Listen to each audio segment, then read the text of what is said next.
welcome back to another edition of 42nd Street Pete's Grindhouse, and we're not going to talk about movies today. Honestly, since I got this Saturday, all I've been doing is packing orders.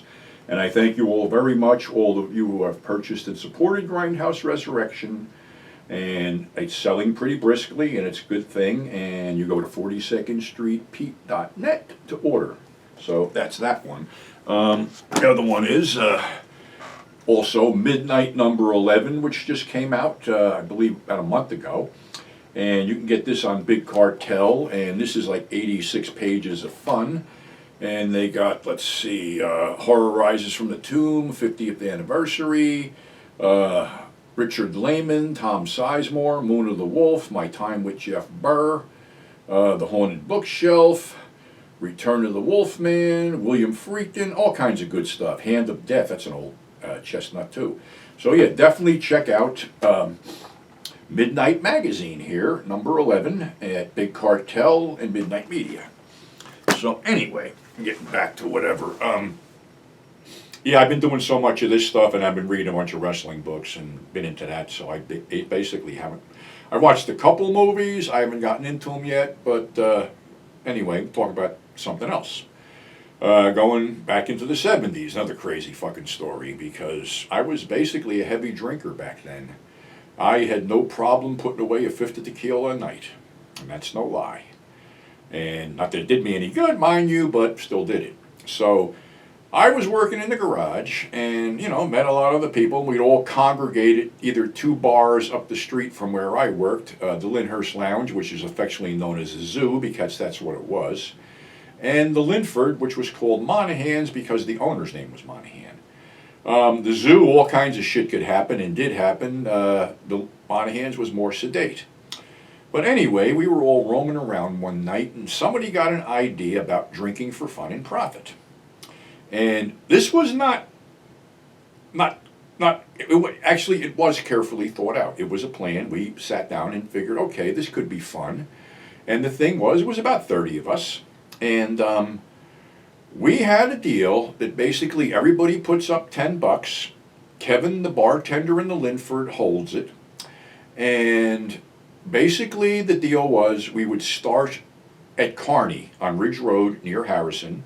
We would hit every bar in Kearney on Ridge Road, then hit North Arlington, which didn't have any bars, which would put us in Lyndhurst, and then we'd hit every bar on Ridge Road in Lyndhurst, which would put us in Rutherford. And Rutherford was a dry town, so we'd be in East Rutherford, and then Hasbrook Heights, Carlstadt, ending up at Fort Lee. And we set this up so nobody could cheat, because the goal was that the bar in Fort Lee closed at 3 o'clock in the morning. The bar on the Lower East Side, this after-hours club, opened at 4 o'clock.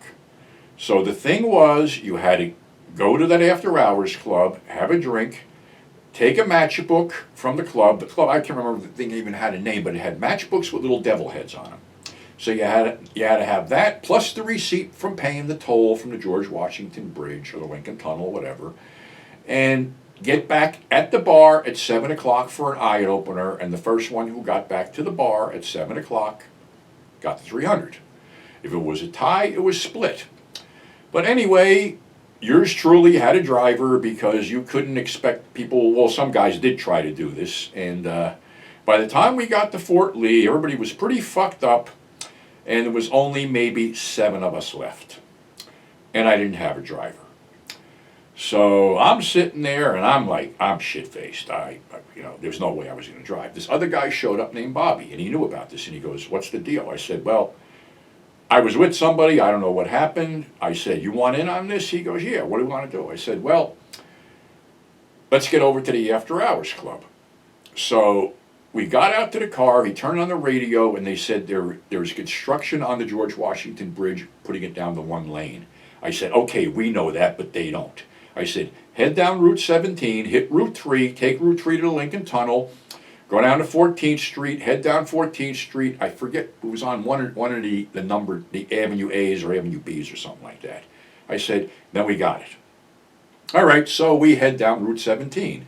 So with all the alcohol in my system, I tend to nod out. Well, this jarring bump woke me up, and I looked out the window and saw what appeared to be an 80-foot tall fire hydrant, and my last thought was, oh fuck. And that was it.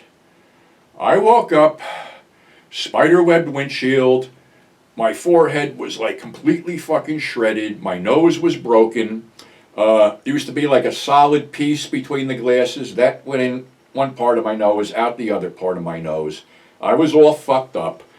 And all I remember is them getting me out of the fucking car and into an ambulance. And I don't know, I think it might have been, God, I don't remember what hospital it was. Probably Hackensack, all right? So I'm in the ER. They're trying to x-ray me. I'm flopping all over the place. I mean, I'm like fucking juiced, like a bad wrestling match. I'm juiced. Plus, I'm still drunk. So they're trying to x-ray me. I also had an earring in which they tried to pry out of my ear because it was bent. So they told me to put this thing in my mouth and lean back in the chair, and I did and fell out of the chair. So that wasn't working. So now I'm in, I guess, some room, and this guy's like pulling the broken glass out of my scalp, saying how lucky I was. I'm like, yeah, okay, I'm lucky. Still drunk. Still ain't feeling a fucking thing. So now that the tequila is wearing off, and somebody goes, got anybody you want to call? I said, well, what time is it? They said, it's 6 o'clock in the morning. I says, I got to wait till 7. My folks don't get up till 7. So now, this is really bad. The tequila is completely worn off. Everything's creeping in. All right? I got a neck brace on because my neck's all fucked up. I got bandages wrapped around my head. My nose is fucking fucked up, blown out like this. So my mother and father come to pick me up, glad that I'm alive. We drive by where the car was towed, and I'm like, holy shit. Car's destroyed.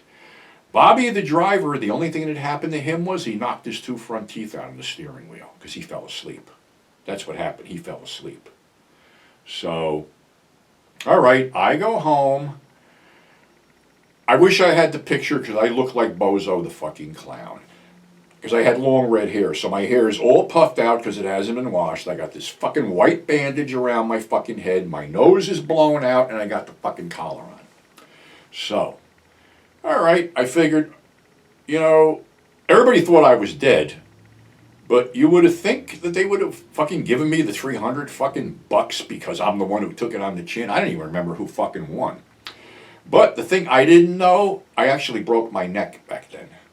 I had fucking neck problems all along since then, other things. And what happened was, one of the chillers, they had these guys, I think they were trying to do a horror channel or something like that, and one of the guys' wives worked for a place that did MRIs. So I cut a deal, cash deal, come in after hours, get the MRI of my neck done, take it to my chiropractor. Well, lo and behold, there was a hairline fracture of a vertebrae, and now that's full of fucking gravel and arthritis. So every time I do this, I hear the clicking noises. So, yeah. But that's just one of the little episodes that happened, during the 70s. There was a lot of crazy shit. On a scale of 1 to 10, that may have been the craziest thing we ever did. But like I said, it was all planned out. It was a contest. And I still don't, to this day, remember who the fuck won. But I think by proxy, I should have been given the 300 bucks. So thanks for subscribing. Thanks for tuning in. Appreciate it. And don't forget, want something good to read? These are pretty good. So until next time, catch you on the flip side. Stay safe and have a great weekend.